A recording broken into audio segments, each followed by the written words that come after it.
Here we are trimming, actually cutting the insulation.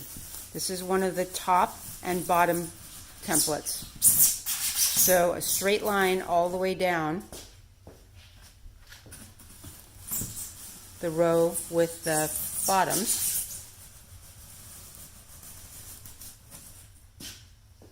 The key is to have a very sharp knife so it doesn't leave a lot of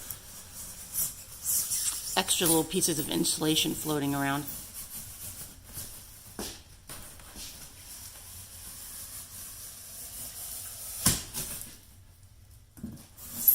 After you've cut through the foam, you want to make sure that you've cut all the way through the silver backing also. Now we have one piece with 4 bottoms.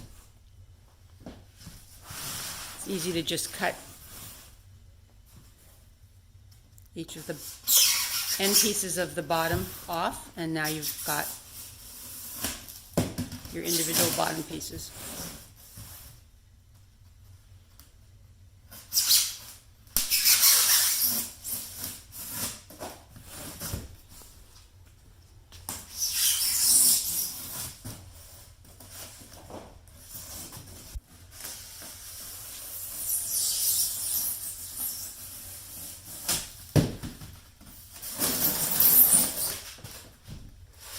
So we're just following the straight lines here.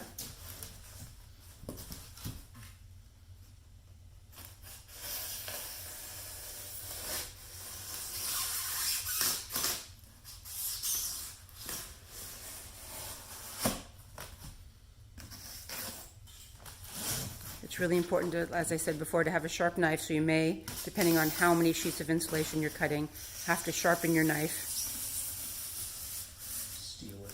Steel it to sharpen it in between after a couple of sheets of insulation. And now you have 2 of your tops.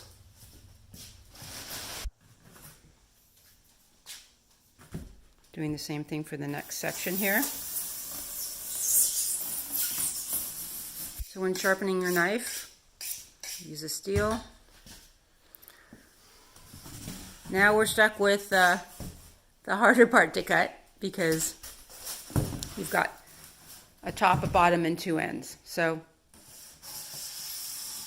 try to maximize the use of cutting the straight lines where things line up.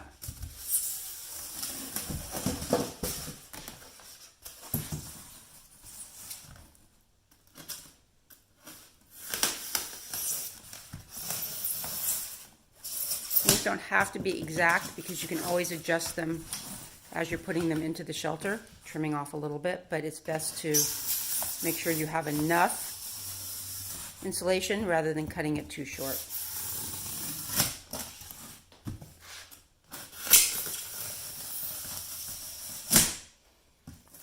Be very careful of the silver lining on the other side, because if you don't cut through it, you can actually pop the glue off of it so that it causes a bubble in the insulation, or in the silver lining between the insulation. Last 2 pieces here, we've got a top and a bottom, so we're going to separate those.